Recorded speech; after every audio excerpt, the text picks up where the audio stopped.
लगता है हम लोग लाइव हो चुके हैं। अगर मेरी आवाज़ आप लोगों तक पहुंच रही है तो थम्स अप करते रहें, यस यस करके कमेंट आप लोग करते रहें ताकि मुझे पता चले कि मेरी आवाज़ आप लोगों तक पहुंच रही है। चलिए, यहाँ से मैं भी चेक पा रहा हूँ, लगता है कि हम लोग लाइव बिल्कुल सही तरीके से आ चुके हैं। 67 बीपीएससी टेस्ट सीरीज को हम लोग यहाँ पे पूरी तरीके से देखिए कंप्लीट कर रहे हैं। टेलीग्राम चैनल में ऑलरेडी इसका जो भी टेस्ट सीरीज का जो शेड्यूल है मैंने उसका पीडीएफ अपलोड कर दिया है, वहाँ से आप डाउनलोड कर लीजिए। लगभग यहाँ पे 40 प्लस जो टेस्ट सीरीज है हम लोग पूरी तरीके से यहाँ पे कंप्लीट करने वाले हैं। और इसमें लगभग आपको देखने के लिए मिल जाएगा 21-22 जो टेस्ट है। सबसे यही खासियत है कि सेक्शनल जो टेस्ट है पूरा का पूरा यहाँ पे आपको सिलेबस को कवर कर देगा। और उसके साथ साथ जनवरी से लेके अगस्त सितंबर तक का जो भी करेंट होगा उसको भी यहाँ पे पूरी तरीके से अपडेट कर दी जाएगी। उसके बाद से लगभग 20 के आसपास 19-20 यहाँ पे पूरा का पूरा देखिए फुल टेस्ट होगा, जो आगामी बीपीएससी के लिए बहुत ही यहाँ पे इम्पोर्टेंट होगा। और आज हम लोग बात करेंगे भारतीय संविधान और राज्य व्यवस्था। पार्ट सेकेंड है यहाँ पे, चूँकि पार्ट 1 ऑलरेडी आ चुका है, उसमें भी 150 प्रश्न शामिल था। और इसमें भी देखिए यहाँ पे पार्ट सेकेंड में भी पॉलिटी के अंतर्गत सेकेंड पार्ट में भी 150 क्वेश्चन शामिल होगा। कारण यही है कि पॉलिटी के जो प्रश्न 67 बीपीएससी में जो पूरी तरीके से एक तरीके से कह सकते हैं कैंसिल हो गया, उसमें प्रश्नों की नेचर को देख के यहाँ पे इस क्वेश्चन सेट को काफ़ी हद तक यहाँ पे अपडेट करने का प्रयास किया गया। अच्छे अच्छे क्वेश्चन का जो समावेश है उसको यहाँ पे करने का प्रयास किया गया। अब यहाँ पे आप टेस्ट लगाएंगे कैसे, तो डेली मैं आप लोगों से बोलता हूँ कॉपी पेन निकालिए, खुद ही निकालिए, और आपको 5 से 10 सेकेंड का समय दिया जाएगा। उसमें आप सेल्फ अपना जो भी असेसमेंट है, कितने पानी में है आप, ठीक है, उसको आप करने का प्रयास कीजिए और ईमानदारी से आप लोग करने का प्रयास करें। और इसमें कट ऑफ मार्क हम लोग रख के चल रहे हैं 110। शुरू में ही आज मैंने कट ऑफ बता दिया है, 110 बट्टा यहाँ पे 150 होगा। 150 में हर हाल में आपको 110 क्वेश्चन सही होनी चाहिए, तभी माना जाएगा कि पॉलिटी में आप अच्छे खासे स्कोर यहाँ पे कर सकते हैं। तो चलिए हम लोग यहाँ पे टेस्ट को स्टार्ट करते हैं। नए लोग हैं तो चैनल को सब्सक्राइब जरूर कर लीजिए। कोई भी क्यूरी हो तो व्हाट्सएप यहाँ पे ठीक है ज़रूर करें। पीडीएफ के लिए टेलीग्राम चैनल को ज्वाइन कर सकते हैं। चलिए, पहला जो प्रश्न है यहाँ पे देख पा रहे हैं, राष्ट्रपति के निर्वाचक मंडल में शामिल नहीं है। बहुत आसान सा प्रश्न है, राष्ट्रपति के निर्वाचक मंडल में शामिल नहीं है। अपने अपने नोटबुक में आप लोग मेंशन करते चले इसका करेक्ट आंसर क्या होगा। तो देखिए, इसमें लोकसभा के जो निर्वाचित सदस्य होते हैं ये शामिल होते हैं। राज्यसभा के निर्वाचित सदस्य यहाँ पे ध्यान रखिएगा, ठीक है, नॉमिनेटर की बात की जा रही है। विधानसभा के यहाँ पे ठीक है निर्वाचित सदस्य ये भी भाग लेते हैं। लेकिन यहाँ पे जो राज्यों के जो विधान परिषद के जो सदस्य होते हैं, खास करिए जो निर्वाचित जो सदस्य हैं, वो इसमें यहाँ पे पार्टिसिपेट करते ही नहीं हैं। अर्थात आप ये कंक्लूजन निकाल सकते हैं कि किसी भी राज्य में अगर विधान परिषद हो तो वहाँ का कोई भी मेंबर इस राष्ट्रपति के चुनाव में भाग यहाँ पे नहीं लेगा। तो करेक्ट उत्तर यहाँ पे हो जाएगा यहाँ पे डी। नेक्स्ट, राष्ट्रपति निर्वाचित होने का पात्र होने के लिए न्यूनतम आयु वर्ष यहाँ पे कितनी होनी चाहिए। मिनिमम एज की यहाँ पे बात की जा रही है, ठीक है। बहुत आसान सा प्रश्न होगा यहाँ पे। इसका करेक्ट उत्तर हो जाएगा यहाँ पे 35 वर्ष। ध्यान रखिएगा 35 वर्ष। और इसमें एक आर्टिकल है राष्ट्रपति से रिलेटेड, आर्टिकल यहाँ पे 58, ध्यान रखिएगा आर्टिकल जो 58 में ही ये बताया गया है कि वह भारत का नागरिक होना चाहिए, 35 वर्ष की आयु पूरी कर चुका हो, लोकसभा का सदस्य निर्वाचित होने के लिए अर्हता हो। बहुत सारा से टर्म एंड कंडीशन जो दिया गया है ये आर्टिकल 58 में यहाँ पे दिया गया है। इसे भी आप लोग जरूर ध्यान में रखेंगे। नेक्स्ट, भारत के राष्ट्रपति को शपथ ग्रहण करवाता है। देखिए, अभी हाल ही में प्रोसेस चल रहा था द्रौपदी मुर्मू को लेके, आप लोगों ने जरूर देखा होगा। तो बहुत ज़्यादा संभावना है कि यहाँ से एक आध प्रश्न बीपीएससी के द्वारा पूछ लिया जाए। राष्ट्रपति को शपथ ग्रहण करवाता है, कौन करवाता है यहाँ पे। इसका करेक्ट उत्तर हो जाएगा सी। उच्चतम न्यायालय का जो मुख्य न्यायाधीश है यही राष्ट्रपति का, ठीक है, मतलब राष्ट्रपति को शपथ ग्रहण करवाता है। और अभी हाल ही में न्यूज आया है, मेरे ख्याल से आज ही का ये न्यूज है, कि जो मुख्य न्यायाधीश है चीफ जस्टिस ऑफ इंडिया बदल चुके हैं। लगभग साल भर का टेन्योर होता है। आप लोग नीचे कमेंट करके बताइए कि अभी भारत का मुख्य जो न्यायाधीश है किसे नियुक्त किया गया है, माने अगली पारी में किया जाएगा। नेक्स्ट, किस अनुच्छेद में राष्ट्रपति पर महाभियोग चलाने की प्रक्रिया का उल्लेख है? किस पे यहाँ पे है? ठीक है, बताइए, आप लोग कमेंट कीजिए, अपने कॉपी में इसका आंसर मेंशन कीजिए। किस अनुच्छेद में राष्ट्रपति पर महाभियोग चलाने की प्रक्रिया का उल्लेख है? इसका करेक्ट उत्तर हो जाएगा अनुच्छेद 61। ध्यान रखिएगा, अनुच्छेद 61 में राष्ट्रपति पर महाभियोग चलाने की प्रक्रिया यहाँ पे, ठीक है, बताया गया है। तो महाभियोग की जो प्रक्रिया होती है एक अर्ध न्यायिक, ध्यान रखिएगा, अर्ध न्यायिक, जिसे सेमी जस्टिस के रूप में भी इसे जाना जाता है, उसके माध्यम से राष्ट्रपति को उसकी जो भी पदावधि के दौरान उसको यहाँ पे पूरी तरीके से हटाया जा सकता है। लेकिन अभी तक, ध्यान रखिएगा, अभी तक महाभियोग की प्रक्रिया के माध्यम से भारत के किसी भी राष्ट्रपति को हटाया नहीं जा सका है, और महाभियोग मेरे ख्याल से लगा भी नहीं है किसी भी राष्ट्रपति पे। ठीक है, निम्नलिखित में क्या राष्ट्रपति निर्वाचित होने का पात्र होने के लिए योग्यता है? अब उसमें कुछ कंडीशन यहाँ पे डाला गया है। पात्रता मतलब क्या इलिजिबिलिटी यहाँ पे होनी चाहिए? इसका करेक्ट उत्तर हो जाएगा यहाँ पे लोकसभा का, ध्यान रखिएगा, इसका करेक्ट उत्तर हो जाएगा यहाँ पे लोकसभा का सदस्य निर्वाचित होने के लिए अर्हत हो। ध्यान रखिएगा, लोकसभा का सदस्य निर्वाचित होने के लिए अर्हत हो। ये ऑप्शन के लिए को कन्फ्यूजन होगा, लेकिन वो जन्म से भारत का नागरिक है, ये ऐसा कोई टर्म एंड कंडीशन नहीं है। बस उसे राष्ट्रपति का चुनाव लड़ते समय as a citizenship of India होना चाहिए। ध्यान रखिएगा, as a citizenship of India होना चाहिए। कोई मायने नहीं रखता है कि वो भारत की नागरिकता को किस तरीके से प्राप्त किया है। इसीलिए करेक्ट उत्तर हो जाएगा इसका सी। नेक्स्ट, किस अनुच्छेद के अनुसार केंद्र सरकार की संपूर्ण कार्यपालिका संबंधी शक्तियां राष्ट्रपति में यहाँ पे निहित हो जाती है? ध्यान रखिएगा, राष्ट्रपति में यहाँ पे निहित हो जाती है।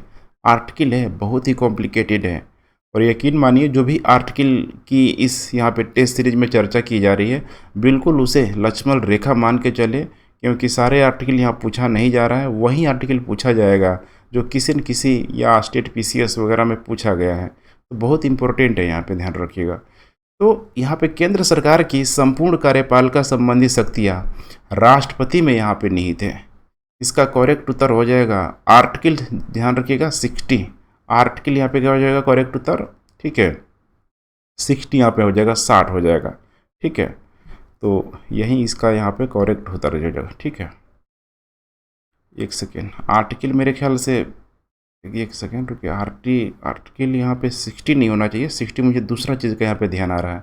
इसका करेक्ट उत्तर होना चाहिए यहाँ पे आर्टिकल 53। ध्यान रखिएगा, आर्टिकल 53 के अनुसार जो केंद्र सरकार की जो संपूर्ण जो कार्यपालिका संबंधी शक्तियाँ राष्ट्रपति में यहाँ पे निहित है, इसीलिए इसका करेक्ट उत्तर हो जाएगा बी। ठीक है, आर्टिकल 60 मुझे ध्यान आ रहा है कुछ और से बिलोंग करता है। ठीक है, चलिए नेक्स्ट, निम्नलिखित में से किसकी नियुक्ति राष्ट्रपति यहाँ पे नहीं करता है? किसकी नियुक्ति राष्ट्रपति नहीं करता है?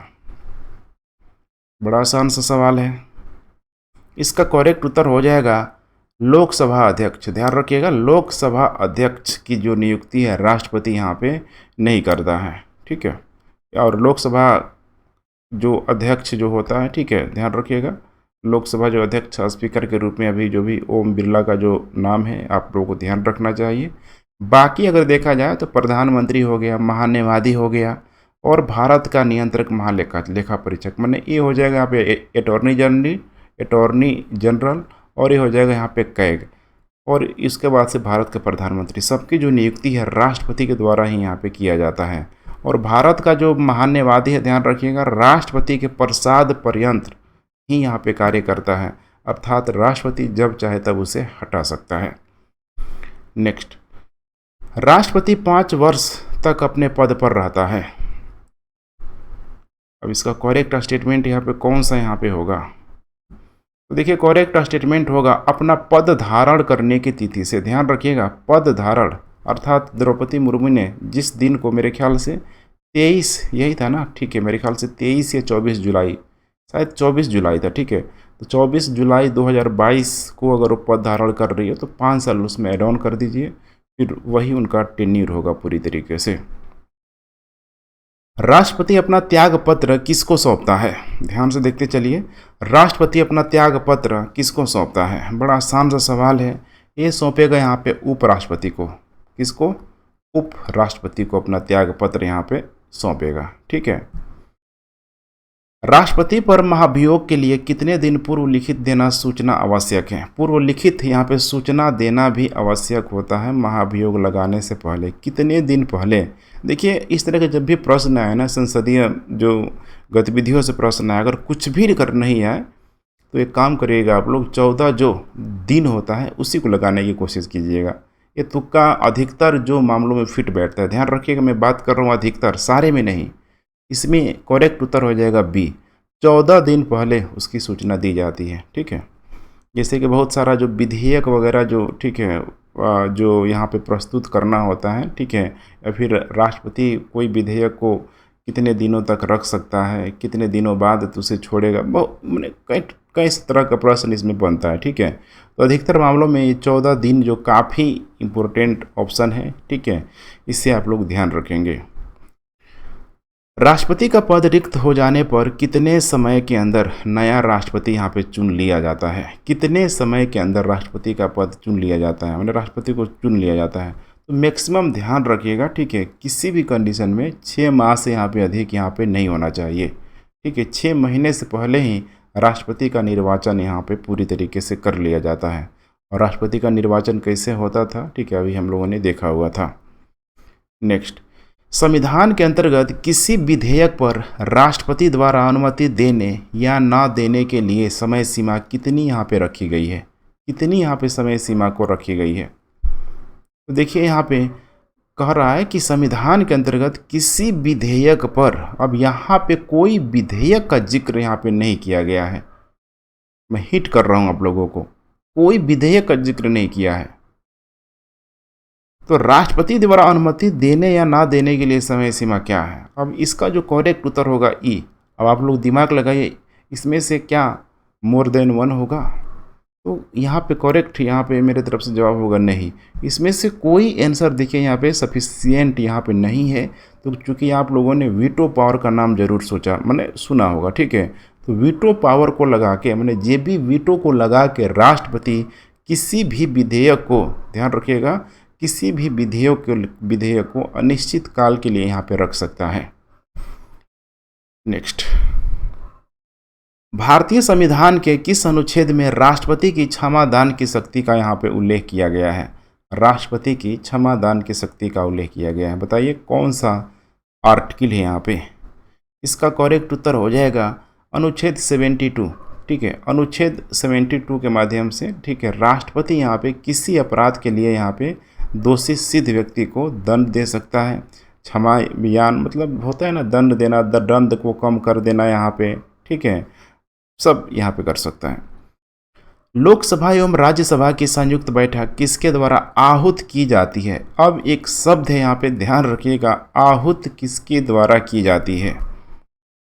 तो यहाँ पे देखिए, जब भी यहाँ पे ज्वाइंट सीटिंग की बात की जाती है, ठीक है, तो यहाँ पे सबसे पहला जो नंबर आता है यहाँ पे राष्ट्रपति का यहाँ पे नाम होता है। ठीक है, तो ध्यान रखिएगा, राष्ट्रपति जो होता है, किसी विधेयक पर दोनों संसदों के बीच अंतिम रूप से असहमति होने की दशा में, एक शब्द है असहमति होने की दशा में, उस विधेयक पर विचार विमर्श करने के लिए ज्वाइंट सीटिंग का प्रावधान यहाँ पे करता है। और ज्वाइंट सीटिंग से संबंधित जो बातें हैं आर्टिकल 108 में यहाँ पे ध्यान रखिएगा बताया गया है। किस अनुच्छेद के अनुसार राष्ट्रपति राज्यसभा में साहित्य, विज्ञान, कला और समाज सेवा के विशेष संबंध, विशेष ज्ञान या व्यवहारिक अनुभव रखने वाले 12 व्यक्तियों के नाम को निर्दिष्ट कर सकता है? अर्थात यहाँ पे बोला जाता है ना कि, ठीक है, मनोनीत करना यहाँ पे। अब मैंने अपने मन से यहाँ पे राष्ट्रपति चुन रहा है, 12 व्यक्तियों का जो नाम है, ठीक है, उसमें फील्ड भी दिया गया है, देख पा रहे हैं आप लोग। इस फील्ड का नाम भी आप लोग बाकायदा ध्यान रखिएगा। ठीक है, और यह इतना ही ध्यान नहीं रखिएगा, राज्यसभा अगर किसी भी यहाँ पे राज्य में, विधानसभा में भी अगर राज्यपाल के द्वारा अगर कोई भी एमएलए का, ध्यान रखिएगा, मैंने समझ रहे हैं ना, मैंने विधानसभा में भी होता है ना, राष्ट्रपति मनोनीत करता है, तो वहाँ पे भी आप कौन कौन एरिया से मनोनीत करता है उससे भी आप लोग ध्यान रखिएगा। बीपीएससी में इससे भी सवाल पूछे जाते हैं। चलिए अब आते हैं वापस अपने प्रश्न की तरफ। तो इसका देखिए करेक्ट जो उत्तर हो जाएगा यहाँ पे, आर्टिकल यहाँ पे हो जाएगा 80 के अनुसार यहाँ पे। ठीक है, जो भी एरिया जो डायमेंशन दिया है इसके अकॉर्डिंग यहाँ पे 12 व्यक्तियों का नाम, ठीक है, राष्ट्रपति निर्दिष्ट कर सकता है राज्यसभा के लिए। नेक्स्ट, राष्ट्रपति को अध्यादेश जारी करने की शक्ति प्रदान की गई है। अध्यादेश जारी करने की शक्ति प्रदान की गई है, जिसे किसान बिल बड़ा अच्छा एग्जाम्पल था इसमें, ठीक है। तो चलिए, करेक्ट इसका उत्तर हो जाएगा अनुच्छेद 123। ध्यान रखिएगा, अनुच्छेद 123 के अनुसार राष्ट्रपति को अध्यादेश जारी करने की शक्ति प्रदान की गई है। राष्ट्रपति की क्षमादान की शक्ति के संदर्भ में परिहार का अर्थ क्या होता है? रिमिशन, बड़ा इंपॉर्टेंट शब्द है यहाँ पे, परिहार, ठीक है। इसका आपको बताना है करेक्ट उत्तर क्या होगा। चलिए देखते हैं कितने लोग यहाँ पे सही कर पाते हैं इसको। देखिए, मैं बार बार बोलता हूँ ऑनेस्टी, ठीक है, honesty is the best policy for your result. 67 BPSC के लिए यही कारगर सिद्ध होगा। जब तक आप खुद से ईमानदार नहीं बनेंगे, ठीक है, आपका रिजल्ट कभी नहीं आएगा। तो ईमानदारी से काम कीजिए, ईमानदारी से टेस्ट लगाइए, बहुत समय आपको बचेगा, यहाँ पे काफ़ी कुछ सीखने के लिए मिलेगा। तो राष्ट्रपति की क्षमादान की शक्ति के संदर्भ में परिहार का अर्थ यहाँ पे क्या होता है, ठीक है। इसका करेक्ट उत्तर हो जाएगा यहाँ पे दंडादेश की मात्रा में उसकी प्रकृति में परिवर्तन किए बिना यहाँ पे ध्यान रखना, कम करना। सपोज करिए कि किसी को आजीवन कारावास मिला है, ठीक है, 15 साल का अगर मिला हुआ है तो उसको थोड़ा सा कम कर सकता है, ठीक है। तो यही होता है परिहार, मैंने रिमिशन, उसको क्या करना, डिक्रीज कर देना। क्या कर देना? डिक्रीज कर देना, घटा देना। उपराष्ट्रपति के निर्वाचक गण में शामिल नहीं है। क्या यहाँ पे उपराष्ट्रपति के निर्वाचक गण में शामिल नहीं है, ठीक है। इसका करेक्ट उत्तर यहाँ पे हो जाएगा, ध्यान रखिएगा, ठीक है। देख पा रहे हैं यहाँ पे लोकसभा का सदस्य, राज्यसभा का सदस्य। अब उपराष्ट्रपति की बात की जा रही है, और जब भी उपराष्ट्रपति की बात आती है यहाँ पे, तो इसमें जो संसद का 2 ही जो सदन पर्याप्त होता है, राज्यों का इसमें कोई किसी तरह का रोल यहाँ पे नहीं होता है। इसीलिए करेक्ट उत्तर हो जाएगा ए और बी, अर्थात मोर देन 2 है तो करेक्ट उत्तर हो जाएगा ई। विधानसभा और विधान परिषद का कोई रोल नहीं है। एक कमेंट करके आप लोग बताइए कि कितने राज्यों में विधान परिषद है वर्तमान में। बड़ा अच्छा सवाल है, बार बार पूछा जाता है, कमेंट आप लोग जरूर कीजिएगा। नेक्स्ट, उपराष्ट्रपति किसको संबोधित अपने हस्ताक्षर सहित लेख द्वारा अपना पत्र त्याग दे सकेगा? पत्र मैंने अपना त्याग, मैंने अपना पद जो त्याग दे सकेगा, ठीक है। उपराष्ट्रपति, अभी देखा हम लोगों ने कि राष्ट्रपति उपराष्ट्रपति को देगा। अब उपराष्ट्रपति भी अगर उसको त्याग पत्र देना होगा तो किसको देगा? बड़ा अच्छा सवाल बनाया हुआ है यहाँ पे, ठीक है। इसका करेक्ट उत्तर हो जाएगा यहाँ पर राष्ट्रपति। ध्यान रखिएगा, राष्ट्रपति। तो प्रेसिडेंट यहाँ पे, ठीक है, वाइस प्रेसिडेंट को त्याग पत्र देगा, वाइस प्रेसिडेंट को, और वाइस प्रेसिडेंट यहाँ पे ध्यान रखिएगा किसको देगा? तो प्रेसिडेंट को। इन ए केस अगर, ठीक है, अगर प्रेसिडेंट यहाँ पे नहीं है, ध्यान रखिएगा, प्रेसिडेंट नहीं है तो वाइस प्रेसिडेंट बनेगा, ठीक है, मतलब वाइस प्रेसिडेंट प्रेसिडेंट बन जाएगा। और अगर ये वाइस प्रेसिडेंट भी यहाँ पे नहीं है तो जो मुख्य न्यायाधीश है ये यहाँ पे बन जाएगा, ठीक है, मतलब चीफ जस्टिस ऑफ इंडिया यहाँ पे बन जाएगा। तो ऐसे ही यहाँ पे क्रम होता है राष्ट्रपति बनने के लिए। इन एक केस में बता रहा हूँ, ठीक है। उपराष्ट्रपति के पद के नामांकन के लिए कम से कम कितने प्रस्तावक तथा अनुमोदन की आवश्यकता होती है? पद के नामांकन के लिए, ठीक है। इसका करेक्ट उत्तर यहाँ पे हो जाएगा 20 प्रस्तावक तथा 20 अनुमोदक। ध्यान रखिएगा, 20 प्रस्तावक तथा 20 अनुमोदन की न्यूनतम में अर्हता है। भारत के एकमात्र निर्विरोध निर्वाचित होने वाले राष्ट्रपति कौन थे? ये तो बड़ा अच्छा सवाल है, ठीक है, बीपीएससी में यहाँ पे पूछा भी जा सकता है। निर्विरोध की यहाँ पे हम बात कर रहे हैं, ठीक है। तो बीपीएससी के मैं जिक्र कर रहा हूँ तो लग रहा होगा कि डॉक्टर राजेंद्र प्रसाद का नाम होगा। नहीं, राजेंद्र प्रसाद के समक्ष भी देखेंगे तो कोई खड़ा हुआ था। राजेंद्र प्रसाद तो खैर 2 बार, ठीक है, दूसरी बार तो ज़बरदस्ती बन गए ऐसा माना जाता है। लेकिन यहाँ पे जो इसका करेक्ट उत्तर होगा यहाँ पे नीलम संजीवा रेड्डी। ध्यान रखिएगा, नीलम संजीवा रेड्डी भारत के 6ठे प्रेसिडेंट, ध्यान रखिएगा, 6ठे प्रेसिडेंट और अब तक के एकमात्र निर्विरोध चुने जाने वाले ऐसे यहाँ पे राष्ट्रपति है, ठीक है, ध्यान रखिएगा। किस अनुच्छेद में उपराष्ट्रपति का राज्यसभा का पदेन सभापति होना उल्लेखित है? ध्यान रखिएगा, पदेन सभा होना उल्लेखित है। बड़ा आसान सा सवाल है। इसका करेक्ट उत्तर हो जाएगा अनुच्छेद 64 के अंतर्गत। ध्यान रखिएगा, अनुच्छेद 64 के अंतर्गत राज्यसभा का पदेन सभापति होना, ठीक है, आवश्यक है। ठीक है, इसमें आप लोग के कमेंट कर करके बताइएगा कि जो उपराष्ट्रपति का वेतन, ठीक है, किसके माध्यम से यहाँ पे दिया जाता है, ठीक है, मैंने किस लिए प्राप्त करता है, राज्यसभा का सभापति है इसीलिए या उपराष्ट्रपति है इसीलिए, कन्फ्यूजन आपको दूर करना है। ठीक है, उपराष्ट्रपति अपना पद ग्रहण करने से पहले किसके समक्ष शपथ लेगा या प्रतिज्ञान करेगा, किसके समक्ष यहाँ पे लेगा। ठीक है, इसका करेक्ट उत्तर हो जाएगा यहाँ पे राष्ट्रपति के समक्ष। ध्यान रखिएगा, राष्ट्रपति के समक्ष यहाँ पे, ठीक है, जो शपथ लेगा या फिर प्रतिज्ञान करेगा। उपराष्ट्रपति को पद से हटाने संबंधी प्रस्ताव प्रस्तावित किया जा सकता है। कहाँ से प्रस्तावित किया जा सकता है, तो देखिए यहाँ पे, ठीक है, इसका भी करेक्ट उत्तर हो जाए केवल और केवल यहाँ पे राज्यसभा में, चूँकि राज्यसभा का ही ये सभापति होता है, तो इसीलिए यहाँ पे हो जाएगा केवल और केवल राज्यसभा में। राष्ट्रपति या उपराष्ट्रपति के निर्वाचन से उत्पन्न शंकाओं और विवादों की जांच और विनिश्चय किसके द्वारा यहाँ पे किया जाएगा। ध्यान रखिएगा, विनिश्चय किसके द्वारा यहाँ पे किया जाएगा। इसका करेक्ट उत्तर हो जाएगा यहाँ पे, ध्यान रखिएगा, उच्चतम न्यायालय के द्वारा। ध्यान रखिएगा, उच्चतम न्यायालय के द्वारा ये यहाँ पे किया जाएगा। ठीक है, अंतिम रूप से भारत की संसदीय व्यवस्था के केंद्र में कार्यपालिका का वास्तविक प्रमुख यहाँ पे कौन होता है। बहुत शानदार सा प्रश्न है यहाँ पे, और ऑप्शन भी उतना ही दमदार दिया हुआ है। चलिए, चैलेंजिंग है यहाँ पे कि आप लोग सही कर पाते हैं किसको नहीं कर पाते हैं। इसका करेक्ट उत्तर हो जाएगा यहाँ पे प्रधानमंत्री। ध्यान रखिएगा, प्रधानमंत्री, क्योंकि संसदीय व्यवस्था में केंद्र की कार्यपालिका का वास्तविक प्रमुख यहाँ पे यही होता है। अब लग रहा होगा कि प्रधानमंत्री तो विधायिका का अंग है, बिल्कुल सही है यहाँ पे, लेकिन कार्यपालिका दो कैटेगरी में आते हैं यहाँ पे, एक तो परमानेंट कार्यपालिका और दूसरा हो जाएगा यहाँ पे, ठीक है, मतलब परमानेंट एक हो जाएगा अपरमानेंट। ठीक है, मैंने इसको अस्थायी कार्यपालिका भी बोला जाता है। ठीक है, तो यहाँ पे देखिए, जो परमानेंट में तो जैसे राष्ट्रपति हो गया या फिर IAS अफसर वगैरह जो भी यहाँ पे, ठीक है, कार्यपालिका के अंतर्गत सारे के सारे देखिए मतलब ये स्टेबलाइज है और मतलब अस्थाई है पूरी तरीके से। हालांकि राष्ट्रपति भी अस्थाई नहीं है, लेकिन नीचे वाले अस्थाई है। अस्थाई में देखेंगे ना, तो जो भी यहाँ पे प्रधानमंत्री के साथ साथ जो मंत्रिमंडल होता है वो भी एक गैर कार्यपालिका के रूप में यहाँ पे पूरी तरीके से, मैंने गैर नहीं बोलेंगे, अस्थाई कार्यपालिका के रूप में कार्य करती है।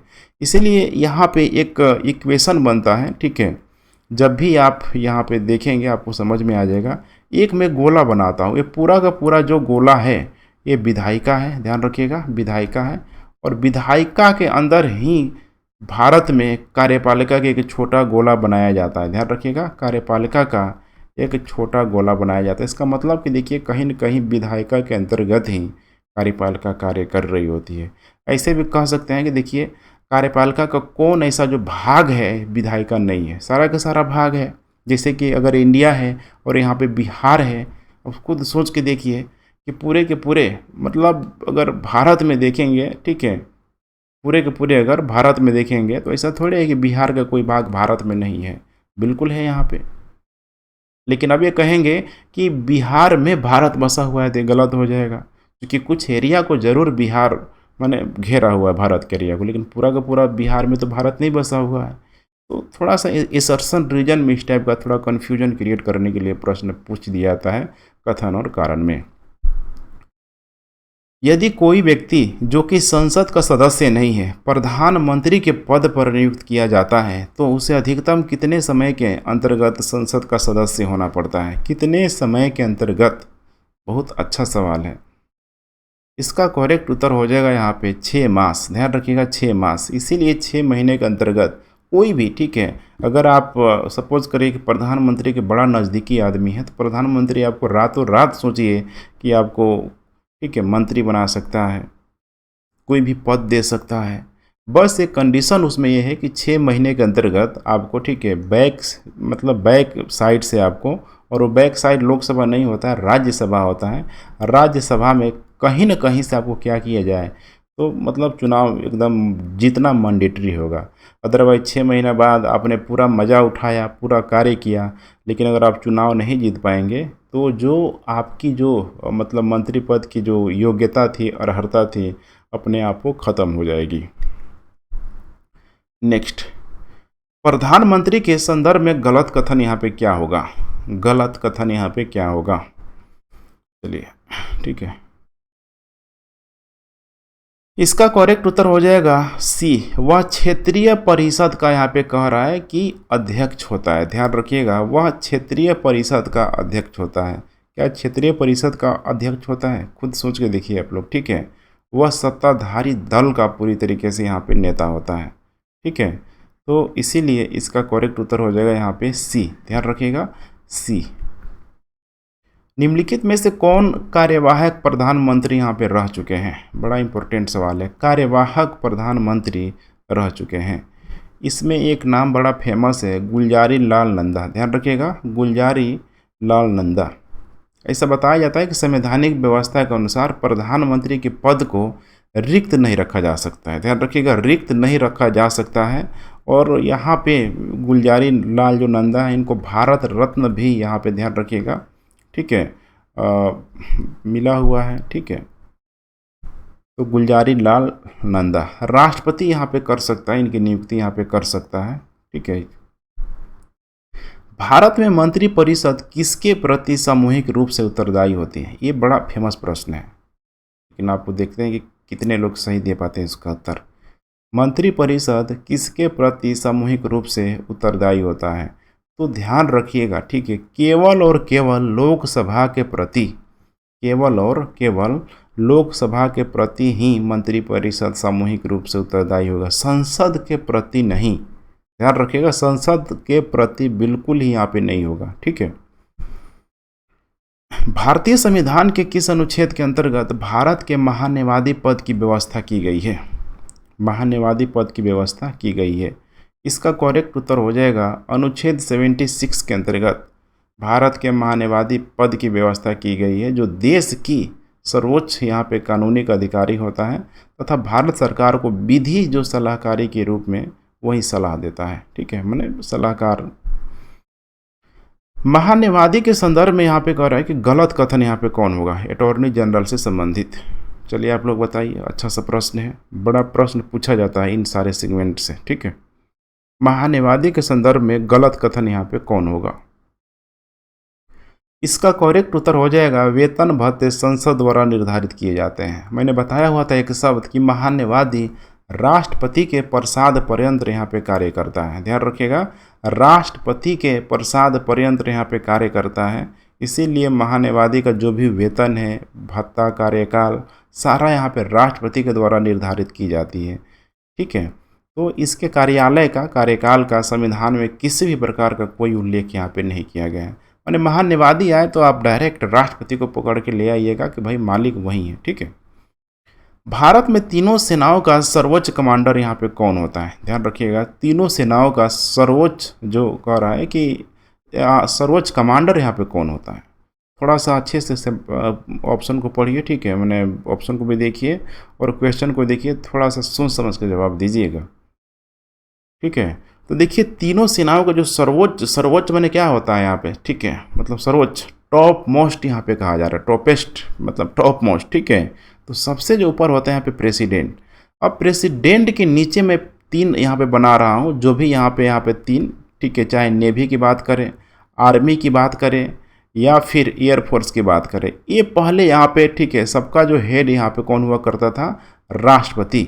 अभी भी ये सर्वोच्च कमांडर, लेकिन बीच में यहाँ पे, ठीक है, एक नया पद सृजित किया गया जिसका नाम था चीफ ऑफ डिफेंस स्टाफ यहाँ पे, जिसको सीडीएस का नाम दिया गया। और इसमें दिवंगत मतलब कह सकते हैं कि जो बिपिन रावत थे, जिनकी दुर्घटना में, ठीक है, हेलीकॉप्टर दुर्घटना में मौत हो गई, अभी भी वो सीट मेरे ख्याल से खाली है। तो सीडीएस को यहाँ पे प्रेसिडेंट के नीचे रखा गया है, लेकिन सीडीएस भी नेवी, आर्मी और एयरफोर्स का हेड होता है, ठीक है। भारतीय संविधान के किस भाग के तहत सर्वोच्च न्यायालय का प्रावधान यहाँ पे किया गया है? ध्यान रखिएगा, सर्वोच्च न्यायालय का प्रावधान यहाँ पे किया गया है, किस भाग के तहत यहाँ पे किया गया है? करेक्ट उत्तर हो जाएगा यहाँ पे भाग 5। ध्यान रखिएगा, भाग 5 के तहत सर्वोच्च न्यायालय का प्रावधान किया गया है, सुप्रीम कोर्ट। भारतीय संविधान का निम्नलिखित में से कौन सा प्रावधान ब्रिटेन से यहाँ पे ग्रहण नहीं किया गया है? ब्रिटेन से ग्रहण नहीं किया गया है। देखिए, विधि का शासन नहीं किया गया है, संसदीय शासन नहीं किया गया है। विधि निर्माण प्रक्रिया, ठीक है, क्या कर रहा है यहाँ पे, विधि निर्माण जो प्रक्रिया, ये भी नहीं किया गया है। उसके द्वारा विधि द्वारा स्थापित प्रक्रिया, ठीक है, एक होता है ड्यू प्रोसेस ऑफ लॉ, एक होता है, ठीक है, प्रोसीजर एस्टाब्लिश बाय लॉ।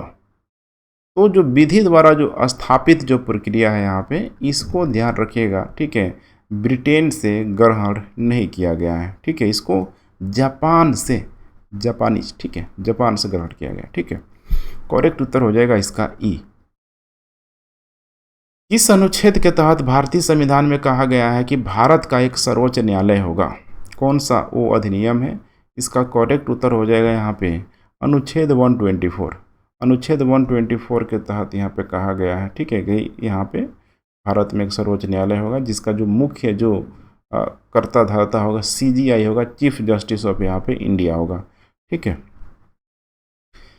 वर्तमान में उच्चतम न्यायालय में कितने न्यायाधीश यहाँ पे हैं? ठीक है, बड़ा अच्छा सा प्रश्न है, ठीक है। वर्तमान में उच्चतम न्यायालय में कितने न्यायाधीश हैं? इसका करेक्ट उत्तर हो जाएगा यहाँ पे 34। ध्यान रखिएगा 34 है यहाँ पे, ठीक है, मैंने पूरा व्यवस्था किया गया है। लेकिन एक बहुत ही एक मतलब कह सकते हैं कि एक अपूर्ण घटना ही है कि 34 कभी हुआ नहीं है। लगभग मैक्सिमम देखेंगे तो अभी तक 31 ही हुआ है, अर्थात 3 सीटें खाली रह गई है, ठीक है। लेकिन फिर भी देखेंगे तो 31 हमेशा नहीं होता है सारे समय, ये भी आपको ध्यान रखना है, ठीक है। तो थोड़ा सा अच्छे से आपको देखना है, ठीक है। सर्वोच्च न्यायालय के न्यायाधीश के रूप में नियुक्त किए जाने हेतु योग्यता नहीं है। क्या योग्यता यहाँ पे नहीं है? देखते चलिए आप लोग। इसका सारा ऑप्शन यहाँ पे करेक्ट होगा। भारत का नागरिक होना चाहिए, कम से कम 5 वर्षों के लिए किसी उच्च न्यायालय या न्यायाधीश माने उच्च न्यायालय का न्यायाधीश होना चाहिए, 10 वर्षों के लिए उच्च न्यायालय का अधिवक्ता होना चाहिए, उसे राष्ट्रपति के मत में एक प्रतिष्ठित यहाँ पे न्यायवादी होना चाहिए। सारा का सारा जो ऑप्शन है फुलफिल कर रहा है यहाँ पे, ठीक है। सर्वोच्च न्यायालय के न्यायाधीश का कार्य यहाँ कार्यकाल कितना है? सर्वोच्च न्यायालय के न्यायाधीश का कार्यकाल कितना होता है? बड़ा इम्पोर्टेंट सवाल है। इसका कार्यकाल होता है 65 वर्ष की आयु तक। क्या होता है? 65 वर्ष की, माने 65 वर्ष की आयु तक ये पदासीन यहाँ पे रह सकता है, ठीक है। 65 वर्ष जैसे होगा खत्म हो जाएगा। संविधान में सर्वोच्च न्यायालय की स्वतंत्रता और निष्पक्षता के लिए निम्नलिखित में से क्या प्रावधान यहाँ पे किया गया है? इसका करेक्ट उत्तर यहाँ पे हो जाएगा ई हो जाएगा, ठीक है। क्योंकि सारा का सारा जो प्रावधान तो किया गया है कि नियुक्ति कैसे होगा, कार्यकाल, निश्चित सेवा शर्तें, संचित निधि से भय, सब प्रावधान किया गया है। निम्नलिखित में से किस मामले में सर्वोच्च न्यायालय का मूल क्षेत्राधिकार है?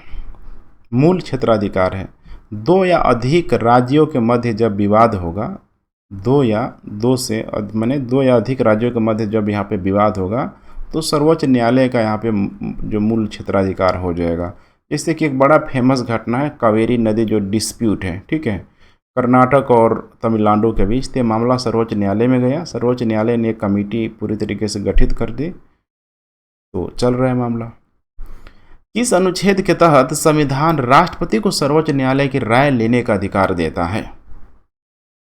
किस अनुच्छेद के तहत संविधान राष्ट्रपति को सर्वोच्च न्यायालय की राय लेने का अधिकार देता है?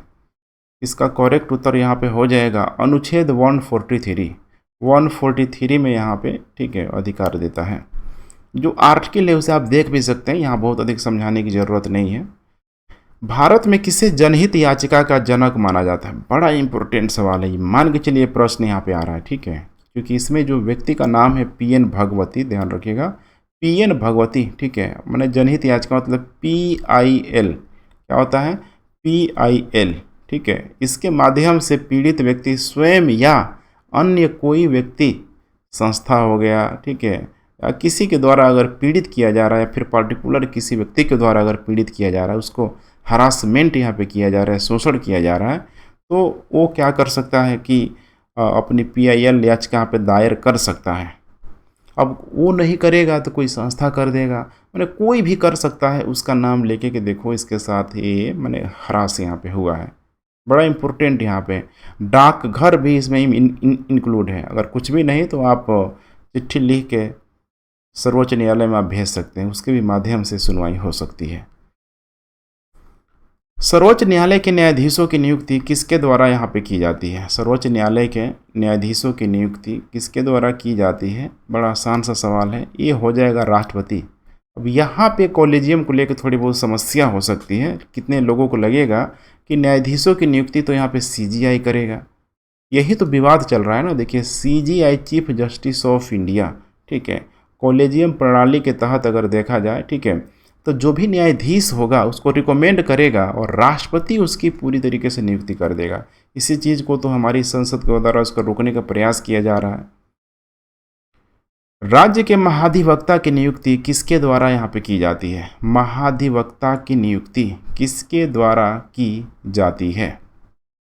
करेक्ट उत्तर हो जाएगा राज्यपाल। अब ठीक वैसे ही समझना है, जैसे कि अटॉर्नी जनरल ऊपर हो जाएगा प्रेसिडेंट, वैसे ही यहाँ पे जब देखेंगे, जब राज्यपाल की जब हम लोग बात करेंगे, गवर्नर की यहाँ पे बात करेंगे, ठीक है, तो इसका संबंध हो जाएगा यहाँ पे राज्य का महाधिवक्ता, ठीक है, राज्य का अटॉर्नी जनरल, बिल्कुल कॉमन है यहाँ पे। विधानमंडल में पुनः स्थापित कोई विधेयक धन विधेयक है या नहीं, उस पर यहाँ पे किसका विनिश्चय अंतिम होगा?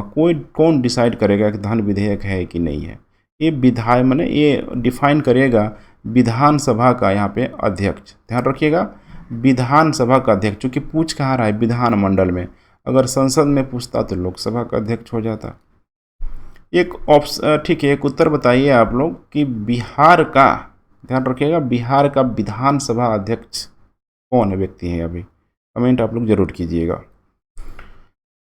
किस अनुच्छेद में राज्य के वार्षिक वित्तीय विवरण का उल्लेख किया गया है? राज्य के वार्षिक वित्तीय विवरण का उल्लेख किया गया है आर्टिकल 202 में। आर्टिकल 202 में यहाँ पे वार्षिक वितरण का उल्लेख किया गया है, ठीक है। उच्च न्यायालय की न्यायाधीश की शपथ के प्रारूप का उल्लेख किसमें किया गया है? इसमें देखिए करेक्ट उत्तर ही होगा, ठीक है, कोई भी ऑप्शन करेक्ट नहीं होगा, बल्कि यहाँ पे न्यायाधीश की शपथ के प्रारूप का जो उल्लेख है आर्टिकल, ठीक है, 219 में यहाँ पे किया हुआ है, ठीक है, 219 में यहाँ पे किया गया है। उच्च न्यायालय को मौलिक अधिकार तथा अन्य वैधानिक अधिकारों को लागू करने हेतु रिट जारी करने का अधिकार प्राप्त है। इसके माध्यम से यहाँ पे ध्यान रखिएगा, यहाँ पे सुप्रीम कोर्ट नहीं, हाई कोर्ट की बात चल रही है। हाई कोर्ट भी फंडामेंटल राइट से रिलेटेड रिट जारी करता है ना, जैसे कि, ठीक है, आप लोग मैं बता रहा हूँ, हाथरस जो कांड हुआ था, हाथरस कांड को स्वतः संज्ञान लेते हुए इलाहाबाद कोर्ट के द्वारा यहाँ पे सुनवाई किया गया था, तो बड़ा इम्पोर्टेंट यहाँ पे हो जाता है। तो 49 का बहुत ही इम्पोर्टेंट, ठीक है, सवाल है, थोड़ा सा आप लोग बताइए, चैलेंजिंग टास्क है। इसका करेक्ट उत्तर हो जाएगा आर्टिकल 226। ध्यान रखिएगा, आर्टिकल 226 के माध्यम से उच्च न्यायालय को बंदी प्रत्यक्षीकरण हो गया। इसके अलावा परमादेश, प्रतिषेध, अधिकार परीक्षा, उत्प्रेषण, ठीक है, सबका यहाँ पर अधिकार दिया गया है, ठीक है।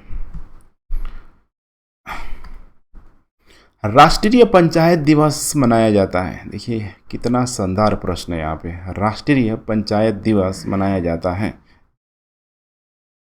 करेक्ट उत्तर हो जाएगा 24 अप्रैल। ध्यान रखिएगा 24 अप्रैल को, ठीक है, 73वां जो संविधान संशोधन का जो अधिनियम हुआ था वो लागू हुआ था, और उसी समय से राष्ट्रीय पंचायत दिवस यहाँ पे मनाया जाता है। बहुत इंपॉर्टेंट सवाल है, 73वां संविधान संशोधन, ठीक है। विधान परिषद के सदस्यों की कुल संख्या अधिकतम कितनी होनी चाहिए? छोटे छोटे देखिए प्रश्न आ रहे हैं, लेकिन उतना ही इम्पोर्टेंट है, ठीक है। तो विधान परिषद के सदस्यों की कुल संख्या अधिकतम कितनी होनी चाहिए? राज्य की विधान सभा के सदस्यों की कुल संख्या के कितनी % होगी?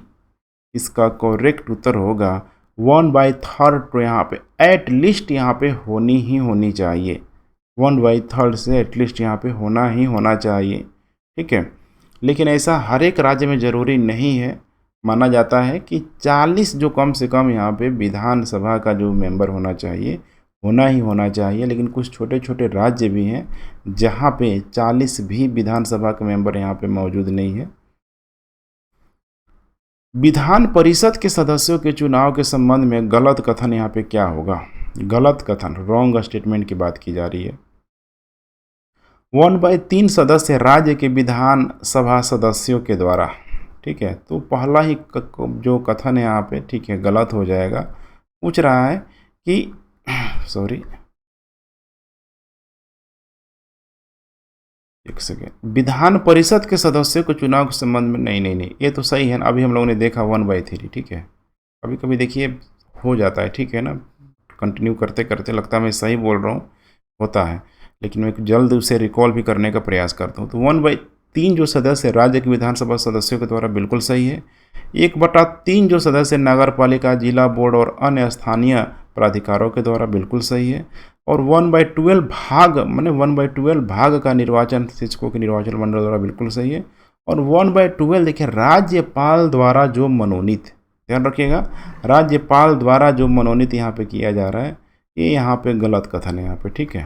तो विधान परिषद है यहाँ पे, ध्यान रखिएगा, विधानसभा नहीं है, विधान परिषद है। विधानसभा होता तो 1/12 हो सकता था। संविधान के किस भाग के अंतर्गत पंचायती राज से संबंधित उपबंधों की यहाँ पे चर्चा किया गया है? पंचायती राज से संबंधित, करेक्ट उत्तर हो जाएगा भाग 9 में इसका उल्लेख किया गया है। पंचायत मुखिया निर्वाचित होने के लिए न्यूनतम आयु कितनी यहाँ पे होनी चाहिए? बड़ा इंपॉर्टेंट सवाल, बिहार यूपी के लिए तो बड़ा ये लॉलीपॉप सवाल है। देखा होगा आप लोगों ने, 21 वर्ष, कम से कम 21 वर्ष यहाँ पे होना चाहिए। और इसका जो जिक्र किया गया है 248 आर्टिकल जो, ठीक है, च में किया गया है, च में इसका उल्लेख पूरी तरीके से किया गया है। पेशा अधिनियम कब पारित किया गया? बड़ा इंपॉर्टेंट सवाल, पेशा अधिनियम कब पारित किया गया? इसका करेक्ट उत्तर हो जाएगा 1996 में इस अधिनियम को यहाँ पे, ठीक है, पारित किया गया, ठीक है। तो क्या है यहाँ पे पेशा अधिनियम? पंचायत के विस्तार से संबंधित इस चीज़ को यहाँ पे लाया गया था 1996 में। पंचायत का वित्तीय स्थिति के पुनर्वलोकन के लिए वित्त आयोग का गठन का प्रावधान है। वित्त आयोग के गठन का प्रावधान है। करेक्ट उत्तर हो जाएगा यहाँ पे 243 का, यहाँ पे झ हो जाएगा, 243 का झ। 243 के यहाँ पे देख पा रहे हैं, जो च होगा सदस्यों के लिए जो निर्भरता हो जाएगा, तो सब पंचायत से संबंधित है, बस 243 आप लोग ध्यान रखेंगे। भारत के प्रथम नगर निगम की स्थापना किस नगर में की गई थी? प्रथम नगर निगम की स्थापना किस नगर में की गई थी? तो पहला जो किया गया था, देखिए मद्रास में, ध्यान रखिएगा, मद्रास में यहाँ पे किया गया था। बड़ा इंटरेस्टिंग मैं कहानी बता रहा हूँ हिस्ट्री में। देखिए अंग्रेज़ों ने, ठीक है, अलग अलग, चाहे हम लोग बात कर ले इधर मुंबई प्रेसिडेंसी की, बात कर ले हम मद्रास प्रेसिडेंसी की, या फिर बात कर ले इधर बंगाल प्रेसिडेंसी की, ये प्रेसिडेंसी यहाँ पे बना हुआ है। तो अंग्रेज़ों का, आप कह सकते हैं कि जो भी बड़े बड़े अधिकारी होते हैं यहीं पे तो आके रहने बसने लगे। कैसे रहने बसने लगे? तो सबसे पहले इन सारे जगहों की अंग्रेज़ों ने बिल्कुल अपने अकॉर्डिंग पूरा इसका इंफ्रास्ट्रक्चर डेवलपमेंट यहाँ पे तैयार करवाना शुरू किया। इसीलिए आज वर्तमान में जो देख रहे हैं आप, इतना जो डेवलप क्षेत्र, वो आज से नहीं है यहाँ पे, उसका इतिहास तो बहुत पहले छुपा हुआ है उसकी भौगोलिक अवस्थिति के कारण। तो इसीलिए इस चीज़ को आपको समझना होगा। एनसीईआरटी वगैरह हम बड़ा देखेंगे ना, पढ़ेंगे, तो एक एक शहर को बड़ी अच्छी तरीके से बताया गया है कि कैसे कैसे कौन कौन शहर किस तरीके से डेवलप किया, अंग्रेज़ों ने कैसे डेवलप करवाया। तो यहाँ पे जो सबसे पहले प्रथम नगर निगम की स्थापना की गई थी यहाँ पे मद्रास में। कहाँ पे? तो मद्रास में, ध्यान रखिएगा, मद्रास में कब किया गया था? लगभग 1688 के आसपास यहाँ पे मद्रास प्रेसिडेंसी में यहाँ पे किया गया था। आगे चल के 1726 में यहाँ पे मुंबई और बंगाल में भी कर लिया गया, माने बंगाल माने कलकत्ता। संविधान में किस भाग के अंतर्गत नगर पालिकाओं से संबंधित उपबंधों की यहाँ पे चर्चा की गई है? इसका करेक्ट उत्तर हो जाएगा भाग 9 के क में, भाग 9 के क में चर्चा की गई है।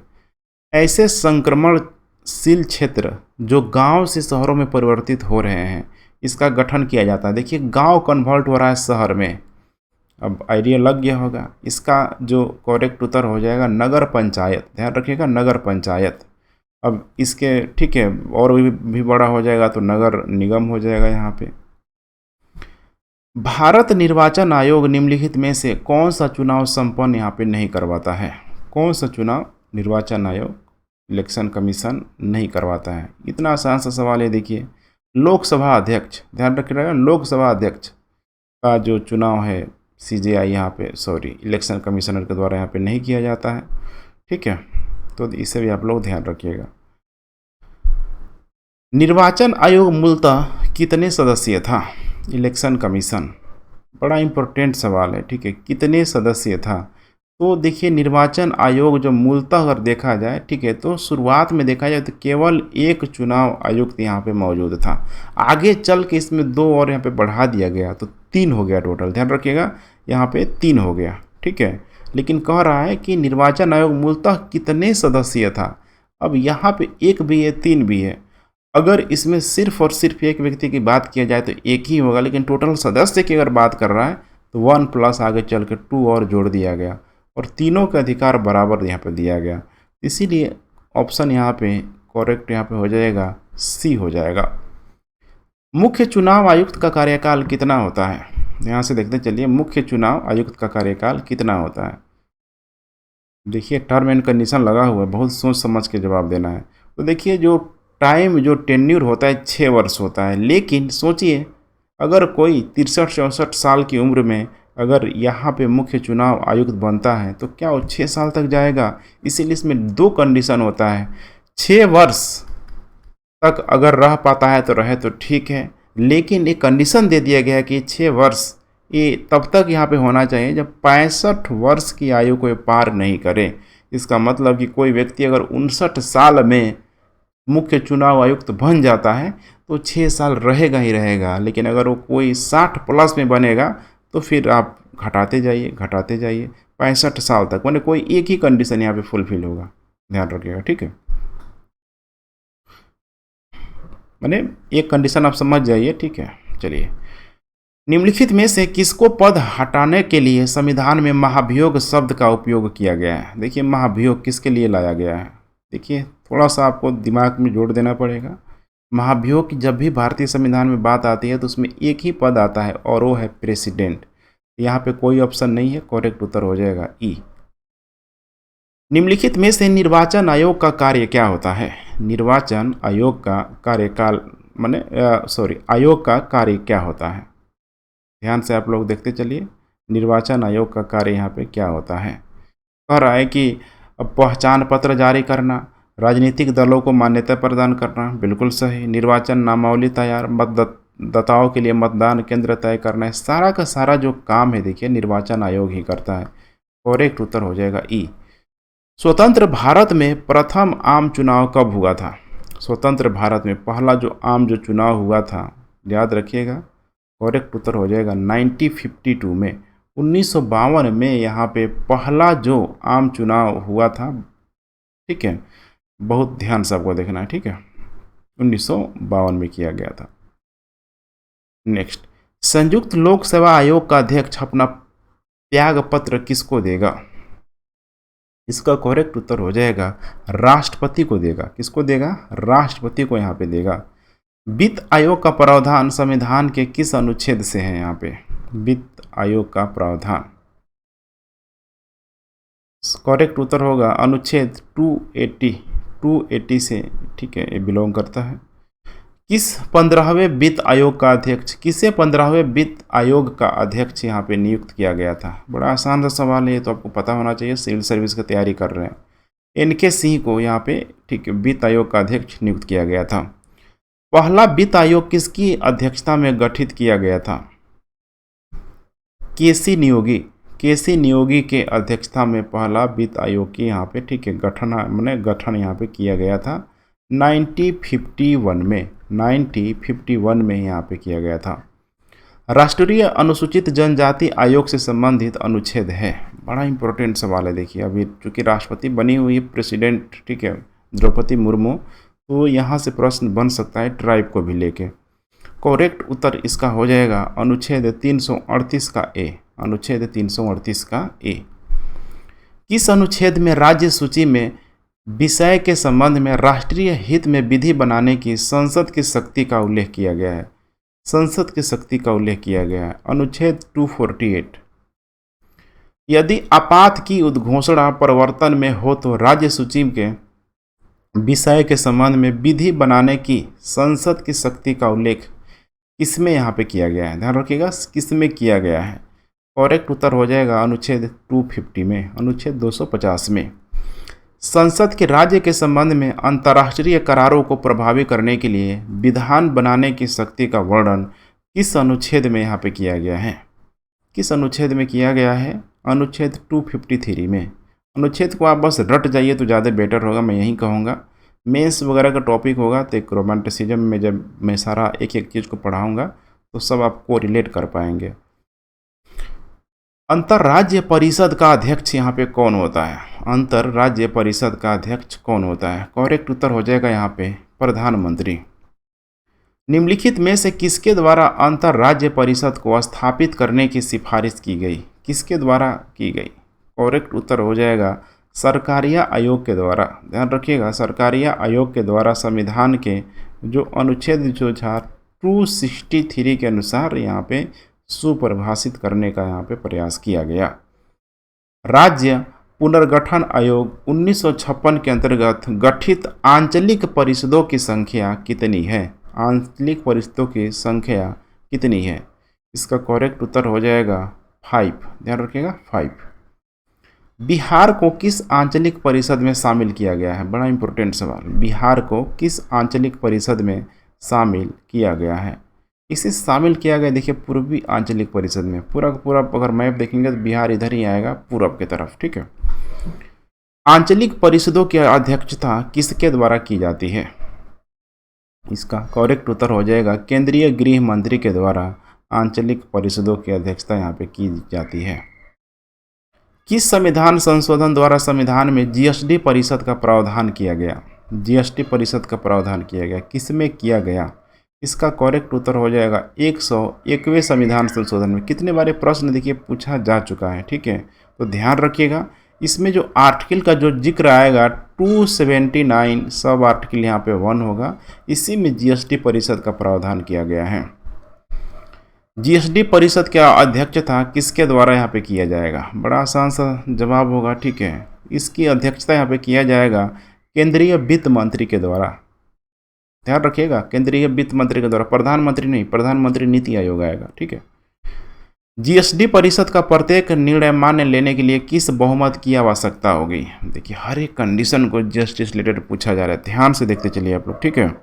इसका करेक्ट हो जाएगा उत्तर उपस्थित और मतदान करने वाले सदस्यों का 50% यहाँ पे कम से कम यहाँ पे होना ही चाहिए। देखिए, अभी जो भी स्लैब है ना, मतलब 05, ठीक है, 12, 18 ऐसे करके जो भी स्लैब बनाया गया है, तो ये सर्वसम्मति से लेके ही इस स्लैब को बनाया गया है कि किस में किस किस वस्तु को किस किस स्लैब में डाला जाए।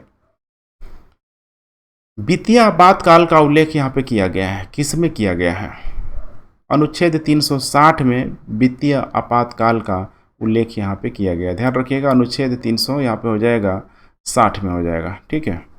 तो और भी चीज़ों को आप देख सकते हैं, जैसे 352 में देखेंगे तो राष्ट्रीय आपातकाल का, ठीक है, नेशनल इमरजेंसी का। अनुच्छेद 356 में आप देखेंगे तो इसमें, ठीक है, जो भी यहाँ पे प्रशासनिक विफलता या फिर राष्ट्रपति शासन जो लगेगा यहाँ पे, ठीक है, 356 से, और 360 हो जाएगा वित्तीय आपातकाल। निम्नलिखित में से किस आधार पर राष्ट्रपति राष्ट्रीय आपात की घोषणा यहाँ पे कर नहीं सकता है? राष्ट्रीय आपातकाल की घोषणा नहीं कर सकता है, इस मामले में नहीं कर सकता है। आंतरिक अशांति जब हो तो राष्ट्रपति इस तरह की गतिविधियों को, ठीक है, नहीं अपना सकता है। नेशनल इमरजेंसी को ध्यान रखिएगा, ठीक है, आंतरिक अशांति को लेके। राष्ट्रीय आपात की घोषणा को संसद के प्रत्येक सदन से कितने समय में अनुमोदित करना यहाँ पे अनिवार्य होगा? कितने समय में? करेक्ट उत्तर हो जाएगा यहाँ पे 1 माह, 1 महीना के अंदर ही इसको अनुमोदित करना पूरी तरीके से अनिवार्य होगा, ठीक है। अब तक कितनी बार राष्ट्रीय आपातकाल की घोषणा, ध्यान रखें, नेशनल इमरजेंसी की घोषणा अब तक कितने बार कर चुकी है, मतलब कितने बार हो चुकी है?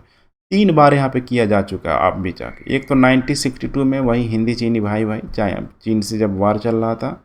उसके बाद से 1968 में भी आप देखेंगे, ठीक है, तो वहाँ पे भी वही हाल था। मैंने 68 नहीं होगा, 1962 के आसपास, ठीक है। दूसरा जो मामला हुआ था 1971 में, बांग्लादेश जो भी पूर्वी पाकिस्तान को लेकर बात किया गया। उसके बाद से देखेंगे तो 1976 में, ठीक है, ये तो सबसे खतरनाक था। नेक्स्ट, वित्तीय आपातकाल की घोषणा को कितने समय के अंदर संसद के दोनों सदनों द्वारा अनुमोदित किया जाना चाहिए? कितने समय के अंदर यहाँ पे किया जाना चाहिए? इसका करेक्ट उत्तर हो जाएगा 2 माह के अंदर करना चाहिए। संसद के दोनों सदनों द्वारा अनुमोदित किए जाने के बाद वित्तीय आपातकाल कितने समय तक जारी रह सकता है? इसका करेक्ट उत्तर हो जाएगा 2 वर्ष। अधिकतम जो अवधि है यहाँ पे निर्धारित, यहाँ पे ध्यान रखिएगा, नहीं किया गया है। अधिकतम जो अवधि निर्धारित यहाँ पे नहीं किया गया है। अनुच्छेद 371 में निम्नलिखित राज्यों के संदर्भ में किस राज्य के लिए विशेष प्रावधान यहाँ पे नहीं किया गया है? अब देखिए, महाराष्ट्र, गुजरात, आंध्र प्रदेश, कर्नाटक 371 के अंतर्गत सबको यहाँ पे स्पेशल स्टेट के रूप में यहाँ पे दर्जा दिया गया है। ठीक है, और ये कमेंट कीजिएगा, ठीक है, कि नॉर्थ जो ईस्ट के जो भी यहाँ पे स्टेट है उसमें किसको किसको स्पेशल कैटेगरी के अंतर्गत रखा गया है। निम्नलिखित में से किस राज्य को पहले पूर्वोत्तर सीमांत एजेंसी का नाम दिया जाता था? किस राज्य को? पूर्वोत्तर जो सीमांत है सबसे पूर्व में है अरुणाचल प्रदेश, यहीं पे सूर्योदय सबसे पहले, ठीक है, उदय होता है मेरे ख्याल से।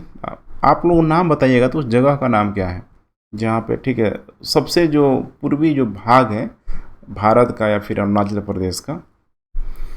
लोकसभा में निम्नलिखित में से किस राज्य में अनुसूचित जनजाति के लिए अधिकतम सीट यहाँ पे आरक्षित किया गया? अधिकतम जो सीट आरक्षित किया गया है, अधिकतम सीट जो आरक्षित किया गया अनुसूचित जनजाति के लिए, देखिए मैं लगा रहा हूँ मध्य प्रदेश और लग रहा है महाराष्ट्र। ठीक है, तो म से महाराष्ट्र, म से मध्य प्रदेश। तो थोड़ा आप भी कॉन्शियस रहिएगा।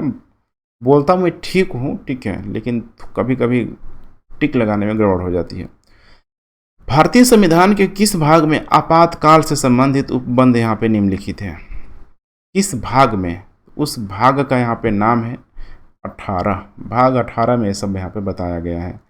352 से लेके, ठीक है, 360 के बीच सारा का सारा आपातकाल से संबंधित आर्टिकल है।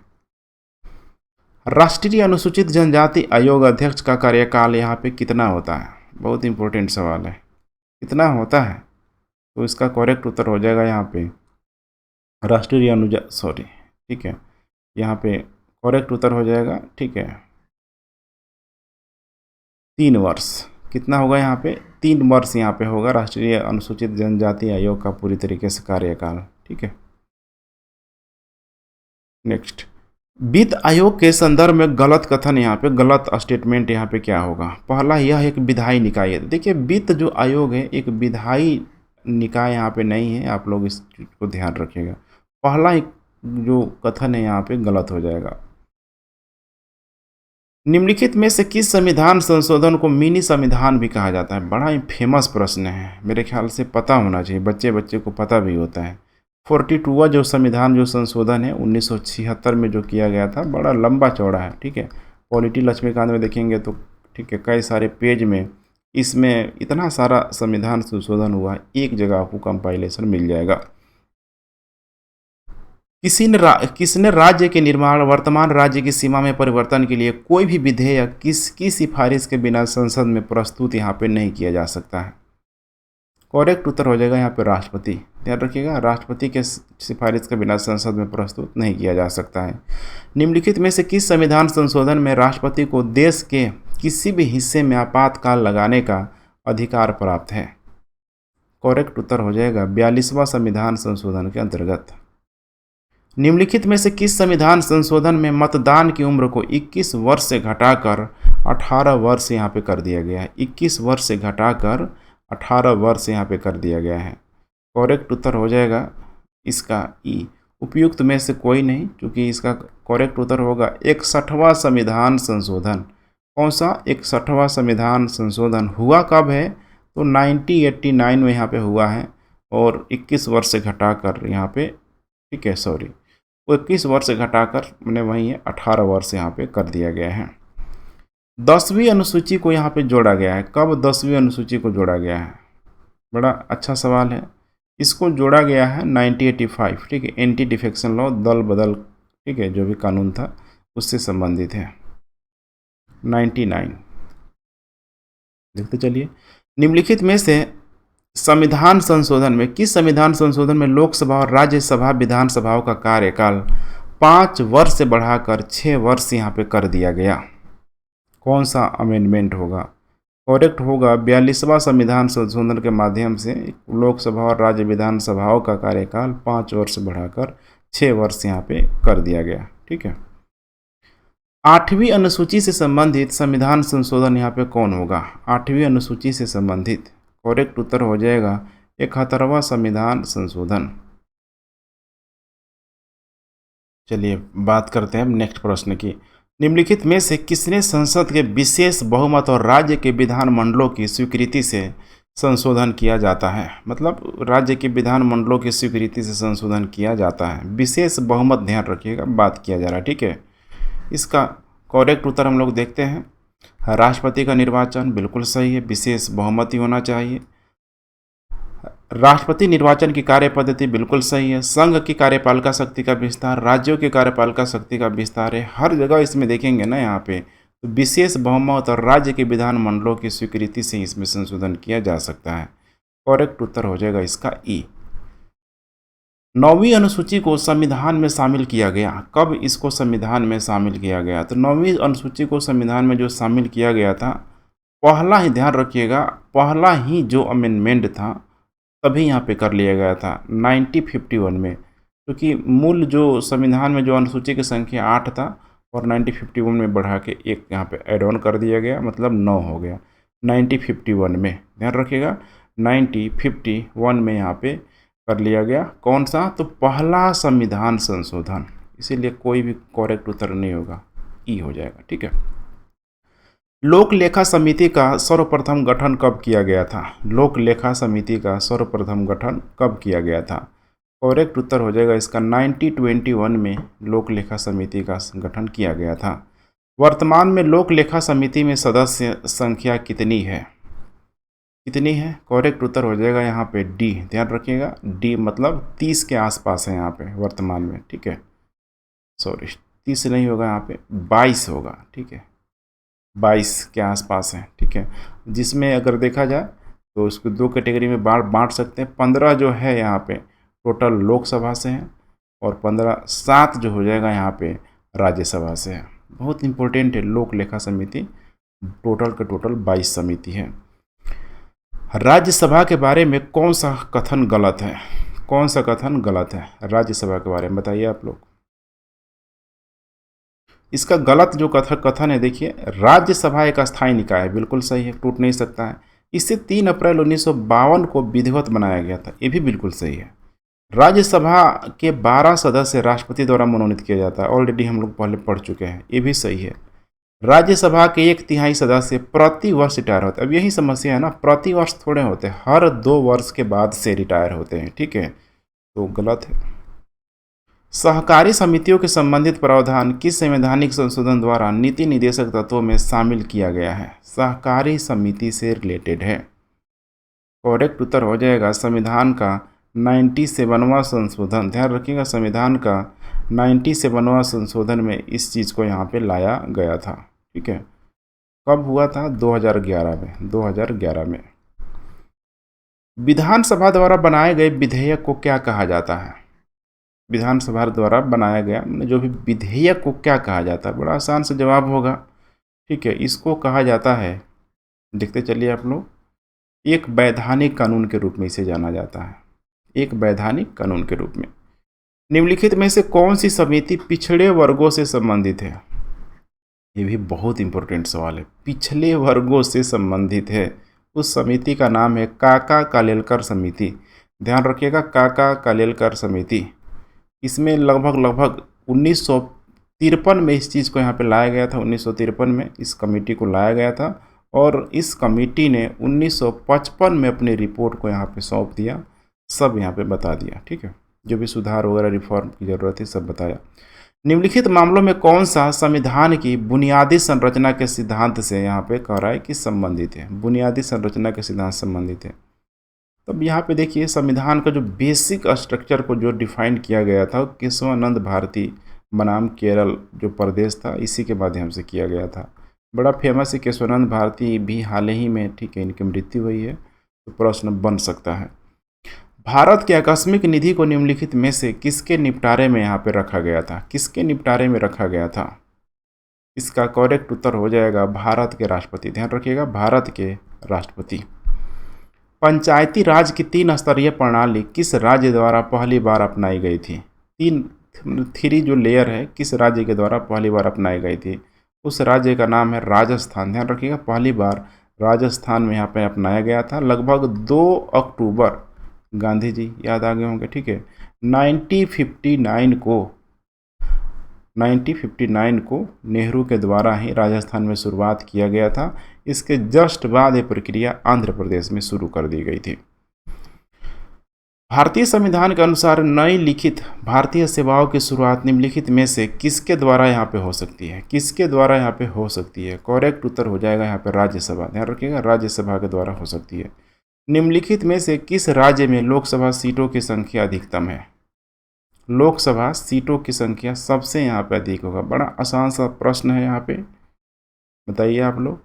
अगर उत्तर प्रदेश होता तो आप लोग सब कोई मार ही देते, ठीक है। लेकिन उत्तर प्रदेश के बाद सबसे जो अधिक जो संख्या है महाराष्ट्र में। ध्यान रखिएगा, महाराष्ट्र, ठीक है, महाराष्ट्र। उसके बाद फिर पश्चिम बंगाल, बिहार, तमिलनाडु, ऐसे करके क्रम में आप लगा सकते हैं। निम्नलिखित में से किस राज्य में केवल 1 लोकसभा सीट है? अब 1 लोकसभा जो सीट है 7 सिस्टर की तरफ खासकर देखने के लिए आपको मिल जाएगा। बड़ा इंटरेस्टिंग सवाल है। तो एक जो है जैसे सिक्किम में है, नागालैंड में है, मिजोरम में है, ये तीनों में है। त्रिपुरा में यहाँ पे राज्य में 2 लोकसभा सीटें हैं। तो करेक्ट उत्तर हो जाएगा ई। निम्नलिखित में से किस राज्य में राज्यसभा सीटों की संख्या सबसे अधिकतम है? तमिलनाडु, महाराष्ट्र, पश्चिम बंगाल और बिहार। अब बताइए, अभी तो हमने देखा हुआ था इस चीज़ को, देखिए यहाँ पे, ठीक है। लगता है क्वेश्चन, सॉरी, यहाँ पे राज्यसभा दिया हुआ है, लोकसभा नहीं दिया हुआ, यहाँ पे राज्यसभा दिया हुआ है। राज्यसभा की सबसे जो अधिक जो सीटों की संख्या होगी, ये भी जनसंख्या के अनुसार ही होगा। इसमें भी उत्तर प्रदेश नहीं है, तो दूसरा ऑप्शन दिया है यहाँ पे महाराष्ट्र। करेक्ट उत्तर हो जाएगा महाराष्ट्र में 19। ध्यान रखिए, 19 जो राज्यसभा की सीटें सिर्फ और सिर्फ महाराष्ट्र में है। बिहार में चूंकि आप एग्जाम दे रहे हैं बिहार का, तो 16 जो राज्यसभा की सीटें बिहार में है। भारत में अविश्वास प्रस्ताव द्वारा हटाए गए प्रथम प्रधानमंत्री कौन थे? प्रथम प्रधानमंत्री कौन थे? करेक्ट उत्तर हो जाएगा मोरारजी देसाई। देखिए, मोरारजी देसाई, वही इंदिरा गांधी के समय जो रातों रात सरकार उस समय यहाँ पे बदल गई थी, लगभग 1978 के आसपास। निम्नलिखित में से किस प्रधानमंत्री की मृत्यु उनके कार्यकाल के दौरान यहाँ पे नहीं हुई थी? प्रधानमंत्री की मृत्यु उनके कार्यकाल के दौरान यहाँ पे नहीं हुई थी। बड़ा कॉम्प्लिकेटेड प्रश्न है, लेकिन थोड़ा सा अगर देखेंगे तो आसान भी हो जाएगा। चलिए बताइए करेक्ट उत्तर, ठीक है। तो प्रधानमंत्री की मृत्यु उनके कार्यकाल के दौरान यहाँ पे नहीं हुई थी। इसका करेक्ट उत्तर हो जाएगा यहाँ पे राजीव गांधी। ध्यान रखिएगा, राजीव गांधी। बाकी तो देखिए, जवाहरलाल नेहरू, लाल बहादुर शास्त्री, इंदिरा गांधी अपने कार्यकाल के दौरान ही, ठीक है, इनकी मृत्यु हुई थी। लेकिन उस समय चूंकि चुनाव चल रहा था, पे ध्यान रखिएगा, ठीक है। तो राजीव गांधी जो तमिलनाडु, चेन्नई में, ठीक है, पेरम्बूर शायद कोई स्टेशन है वहाँ पे, वहीं पे उनकी, ठीक है, हत्या कर दी गई थी। तो ध्यान रखिएगा राजीव गांधी, ठीक है। नेक्स्ट, अंडमान और निकोबार द्वीप समूह किस उच्च न्यायालय की आधिकारिक क्षेत्र में यहाँ पे आता है? आधिकारिक क्षेत्र में आता है, किसके आधिकारिक क्षेत्र में आएगा? सब यहाँ पे हाई कोर्ट दिया हुआ है। ये चला जाएगा, देखिए ये जो एरिया चला जाता है कलकत्ता उच्च न्यायालय, देख रहे हैं ना भारत, इधर अंडमान निकोबार। तो जो भी यहाँ पर संबंधित समस्या होगी ये कलकत्ता में यहाँ पे सुनवाई होगी। राज्यसभा के सदस्यों की अधिकतम संख्या कितनी हो सकती है? राज्यसभा में टोटल जो संख्या हो सकती है, ठीक है, 250। आर्टिकल जो है 80 में इसका जिक्र किया गया है। भारत में लोकसभा और विधानसभा में चुनाव के लिए किस प्रणाली का अनुपात माने उपयोग किया जाता है? लोकसभा और विधानसभा में, ठीक है। तो इसमें जो जिस प्रोसेस का प्रयोग किया जाता है उसको बोलते हैं क्षेत्रीय प्रतिनिधित्व, ठीक है। अनुपातिक वगैरह नहीं है यहाँ पे, ध्यान रखिएगा, ठीक है। अनुपातिक वगैरह नहीं होगा। करेक्ट उत्तर हो जाएगा क्षेत्रीय प्रतिनिधित्व के रूप में यहाँ पे चुना जाता है। श्री के संथानम समिति की सिफारिश पर निम्नलिखित में से कौन सा आयोग यहाँ पे बनाया गया था? बताइए आप लोग, कौन सा आयोग बनाया गया था? करेक्ट उत्तर हो जाएगा इसका केंद्रीय सतर्कता आयोग यहाँ पे बनाया गया था। किस विधेयक को पारित करने के लिए, माने किसी विधेयक को पारित करने के लिए अब तक कितनी बार संसद के दोनों सदनों की संयुक्त बैठक यहाँ पे बुलाई गई है? इसका करेक्ट उत्तर हो जाएगा 3 बार। ध्यान रखिएगा 3 बार अब तक दोनों सदनों में दोनों यहाँ पे जो भी सदन है उनकी बैठक बुलाई जा चुकी है। यदि संसद के दोनों सदनों द्वारा राष्ट्रीय आपातकाल की घोषणा का अनुमोदन हो गया हो तो यह कितने समय तक प्रभावी रहेगा? कितने समय तक प्रभावी रहेगा? इसका करेक्ट उत्तर हो जाएगा 6 माह तक यह प्रभावी रहेगा। राष्ट्रीय आपातकाल की दशा में कौन से मूल अधिकार स्वतः निरस्त यहाँ पे हो जाते हैं? बताइए आप लोग। करेक्ट उत्तर हो जाएगा यहाँ पे, ठीक है, 20 भी निरस्त हो जाएगा, 21 भी यहाँ पे ध्यान रखिएगा निरस्त हो जाएगा। कब? राष्ट्रीय मतलब आपातकाल के दौरान 20 और 21 को पूरी तरीके से यहाँ पे छीन लिया जाएगा, अपने आप निरस्त हो जाएगा। ठीक है। निम्नलिखित में से कौन सी समिति संसद सदस्यों के आचार संहिता को यहाँ पे लागू करती है? कौन सी समिति जिसका नाम है एथिक्स कमेटी? ध्यान रखिएगा एथिक्स कमेटी यह कदाचार के मामलों की जांच भी करेगा और उचित कार्रवाई की यहाँ पे सिफारिश भी करेगा। ग्राम पंचायतों में महिलाओं के लिए न्यूनतम कितने पद आरक्षित करने का प्रावधान किया गया है? अभी रिजर्वेशन चल रहा है ना महिलाओं के लिए। महिलाओं के लिए रिजर्वेशन, ठीक है, यहाँ पे कौन सा रिजर्वेशन दिया जा रहा है आप लोग कमेंट करिएगा। वर्टिकल रिजर्वेशन या हॉरिजॉन्टल रिजर्वेशन, कमेंट जरूर कीजिएगा। ठीक है, तो यहाँ पे आरक्षित करने का जो प्रावधान जो किया गया है, देखिए इसका करेक्ट उत्तर हो जाएगा 1/3। राज्य लोक सेवा आयोग के अध्यक्ष और सदस्यों को पद से कौन हटा सकता है? कौन हटा सकता है बताइए। करेक्ट उत्तर हो जाएगा, ठीक है, राष्ट्रपति यहाँ पे हटा सकता है राज्य लोक सेवा आयोग के अध्यक्ष और सदस्यों को। किस अनुच्छेद में लोक सेवा आयोग के सदस्यों की नियुक्ति और कार्यकाल का उपबंध यहाँ पे किया गया है? करेक्ट उत्तर हो जाएगा अनुच्छेद 316। ध्यान रखिएगा अनुच्छेद 316 में सदस्यों की नियुक्ति और कार्यकाल से संबंधित है। केंद्रीय अन्वेषण ब्यूरो, देख रहे हैं सीबीआई की स्थापना कब की गई थी? बड़ा फेमस रहता है सीबीआई, थोड़ा जान लीजिए सीबीआई के बारे में। इसकी जो स्थापना की गई थी 1963 में इसकी स्थापना की गई थी। ठीक है, और यह गृह मंत्रालय के अंतर्गत कार्य करता है। केंद्रीय अन्वेषण ब्यूरो की स्थापना किस समिति की सिफारिश के आधारित पर, माने किस समिति की सिफारिश के आधार पर यहाँ पे की गई थी? बताइए आप लोग, किस समिति के सिफारिश पर आधारित की गई थी? इसका करेक्ट उत्तर हो जाएगा संथानम समिति। लगभग 1962 के ठीक है, 1962 नहीं होगा, संथानम जो समिति आप लोग देख लीजिएगा। ठीक है, उसी के आधार पे यहाँ पे किया गया था। 1962 ही मुझे जहाँ तक ध्यान आ रहा है। ठीक है, 1962 के अराउंड ही किया गया था। राष्ट्रीय मानव अधिकार आयोग का अध्यक्ष किसे यहाँ पे बनाया जाता है? किसको बनाया जाता है? ये बनाया जाता है सुप्रीम कोर्ट का कोई सेवानिवृत्त जो, मतलब सेवानिवृत्त जो भी रिटायर जो मुख्य न्यायाधीश है उसको बनाया जाता है। चलिए थोड़ा सा एफर्ट लगाइए, बिल्कुल नज़दीक है हम लोग, 150 प्रश्न कंप्लीट करने वाले हैं। थोड़ा एनर्जेटिक रहिए और अच्छे से जवाब देने की कोशिश कीजिए। निम्न में से कौन राष्ट्रीय मानवाधिकार आयोग के अध्यक्ष के लिए गठित समिति में शामिल नहीं होता है? शामिल नहीं होता है। करेक्ट उत्तर हो जाएगा यहाँ पर राष्ट्रपति। संसद का कोई सदस्य कितने समय तक बिना सदन की अनुमति से लगातार अनुपस्थित रहे तो उसकी सदस्यता यहाँ पे समाप्त हो जाती है? कितने समय तक? करेक्ट उत्तर हो जाएगा पे 2 माह। ध्यान रखिएगा 2 माह। धन विधेयक प्रस्तुत किया जा सकता है कब? यहाँ पे धन विधेयक प्रस्तुत किया जा सकता है केवल, यहाँ पे मैंने कहा केवल और केवल यहाँ पे लोकसभा में इस धन विधेयक को प्रस्तुत किया जा सकता है। निम्नलिखित में से भारतीय राज्य व्यवस्था में विभिन्न पदाधिकारियों की वरीयता कौन सर्वोच्च है? यहाँ पे जो भी यहाँ पे आपको टॉप का जो, ठीक है, वरीयता क्रम में आपको बताना है। तो दिख रहा है यहाँ पे, ठीक है, प्रधानमंत्री, भूतपूर्व राष्ट्रपति, उप प्रधानमंत्री, भारत का मुख्य न्याय, ठीक है, न्यायाधीश। आप लोग बताइए इसका करेक्ट उत्तर क्या होगा? इसका करेक्ट उत्तर हो जाएगा, देखिए, प्रधानमंत्री। क्योंकि यहाँ पे प्रेसिडेंस, वाइस प्रेसिडेंट के बाद से तीसरे नंबर पे आता है यहाँ पे प्राइम मिनिस्टर। ठीक है, उसके बाद फिर राज्यों के राज्यपाल। निम्नलिखित में से भारत के संविधान की कौन सी विशेषता एकात्मक यूनिटरी प्रकृति से संबंधित है? बताइए आप लोग।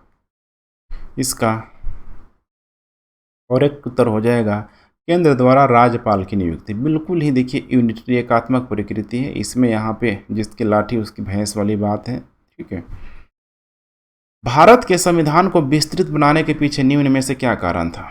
अब देखिए जितना भी कारण है यहाँ पे दिखाई दे रहा है आपको, विस्तार, ठीक है, कानूनिक विशेषों का प्रभुत्व, विस्तृत रूप में प्रशासनिक प्रावधान, ऐतिहासिक उदाहरण में जैसे कि 1935 का जो एक जिसे मिनी कॉन्स्टिट्यूशन के रूप में जाना जाता है, उसके बहुत सारे अंशों को शामिल करना, सब तो सब यहाँ पे है ही। करेक्ट उत्तर हो जाएगा ई। निम्न में से कौन सा अनुच्छेद सुमेलित नहीं है? कह रहा है कि कौन सा अनुच्छेद सुमेलित नहीं है। बड़ा इंटरेस्टिंग सवाल है। इसका करेक्ट उत्तर हो जाएगा अनुच्छेद 351, उच्चतम न्यायालय और उच्च न्यायालय के लिए राजभाषा। यही जो है पूरी तरीके से सही सुमेलित यहाँ पे नहीं है, क्योंकि इसका जो संबंध है हिंदी भाषा के विकास के लिए है। निम्न में से किसे यह अधिकार है कि वह हिंदी अथवा किसी अन्य भाषा को उच्च न्यायालय की कार्यवाही की भाषा का दर्जा यहाँ पे दे सकता है? किसे प्राप्त है वो अधिकार? देख लीजिए ऑप्शन यहाँ पे, ठीक है। इसका करेक्ट उत्तर यहाँ पे हो जाएगा राज्यपाल ऐसा कर सकता है, लेकिन उसे राष्ट्रपति की पूर्व अनुमति यहाँ पे लेनी होगी। अशोक मेहता समिति ने सिफारिश की थी, बड़ा इंपॉर्टेंट सवाल है, ठीक है। अशोक मेहता समिति ने सिफारिश की थी, क्या करेक्ट उत्तर हो जाएगा? द्विस्तरीय पंचायत की। ध्यान रखिएगा, द्विस्तरीय पंचायत की सिफारिश यहाँ पे की गई थी, जिसमें जिला परिषद हो गया और फिर मंडल स्तर पर मंडल पंचायत की बात की थी। जीवी के राव समिति का गठन कब किया गया था? सही है आप लोग, जीवी समिति का गठन यहाँ पे कब किया गया था? इसका जो गठन किया गया था 1985 में। ध्यान रखिएगा 1985 में इस समिति का गठन किया गया था। संसद में शून्यकाल का समय है। देखिए इतने माइक्रो लेवल पे प्रश्न पूछ दिया है। शून्यकाल बड़ा चर्चा में भी रहता है, तो आप लोग बताइए शून्यकाल का जो समय है कब यहाँ पे होगा? इसका करेक्ट उत्तर हो जाएगा दोपहर 12 बजे से 1 बजे तक, यही है शून्यकाल का समय। भारतीय संविधान के किस अनुच्छेद में सभापति या अध्यक्ष के निर्णायक मत का उल्लेख किया गया? एक शब्द लगा है निर्णायक मत का उल्लेख किया गया है। करेक्ट उत्तर हो जाएगा अनुच्छेद 100 में यहाँ पे किया गया है। निम्नलिखित में से कौन सा संसद का कह रहा है कि भाग नहीं है? ध्यान रखिएगा संसद का कह रहा है कि भाग नहीं है। कौन होगा यहाँ पे करेक्ट उत्तर? प्रधानमंत्री। ध्यान रखिएगा प्रधानमंत्री, ठीक है। तो संसद का जो भाग है, जैसे कि आप लोग पता होना चाहिए, लोकसभा, राज्यसभा और अभिन्न भाग राष्ट्रपति भी आता है, ठीक है। राज्य विधान परिषदों में सदस्यों की संख्या किस पर निर्भर करती है? राज्य विधान परिषदों में सदस्यों की संख्या किस पर निर्भर करती है? करेक्ट उत्तर हो जाएगा विधानसभा की सदस्य संख्या के आधार पर कि कितने मेंबर विधानसभा में रखा गया है, फिर उसको जनसंख्या के अनुसार बांट दिया जाता है अलग अलग, ठीक है, कंस्टिट्यूंसी में। विधानसभा अध्यक्ष किसे अपना त्याग पत्र देगा? विधानसभा अध्यक्ष अपना त्याग पत्र उपाध्यक्ष को देगा। भारतीय संविधान के किस भाग में राष्ट्रीय अनुसूचित जाति और जनजाति आयोग, अन्य पिछड़ा वर्ग और आंग्ल भारतीयों के लिए विशेष प्रावधान किया गया है? किसमें यहाँ पे किया गया है? सही है आप लोग। तो यहाँ पे देखिए कोई यहाँ पे करेक्ट भाग यहाँ पे नहीं दिया गया है। इसका भाग 16 में, ध्यान रखिएगा भाग 16 में किया गया। करेक्ट उत्तर हो जाएगा यहाँ पे ई। निम्नलिखित में से कौन सी सुशासन की विशेषता यहाँ पे नहीं है? ध्यान रखिएगा सुशासन की विशेषता नहीं है। इसमें करेक्ट उत्तर हो जाएगा लाल फीताशाही। लाल फीताशाही हमेशा ही देखिए, ठीक है, भाईचारा हो गया, होता है ना भाई भतीजावाद, लाल फीताशाही, तो सुशासन की विशेषता नहीं, हमेशा सुशासन को ये डैमेज ही करेगा। सेकेंड लास्ट प्रश्न, एम.एन. वोहरा मतलब एम.एन. वोहरा समिति संबंधित है, किससे संबंधित है? इसका करेक्ट उत्तर हो जाएगा राजनीति का प्राधिकरण, यही संबंधित है। और आज का अंतिम प्रश्न एकदम दृढ़ संकल्प ले लीजिए, इसे ठीक करना है, ठीक है। निम्नलिखित में से कौन संवैधानिक संस्था नहीं है? बहुत चैलेंजिंग, आज का लास्ट, देखते हैं कितने लोगों का सही होता है।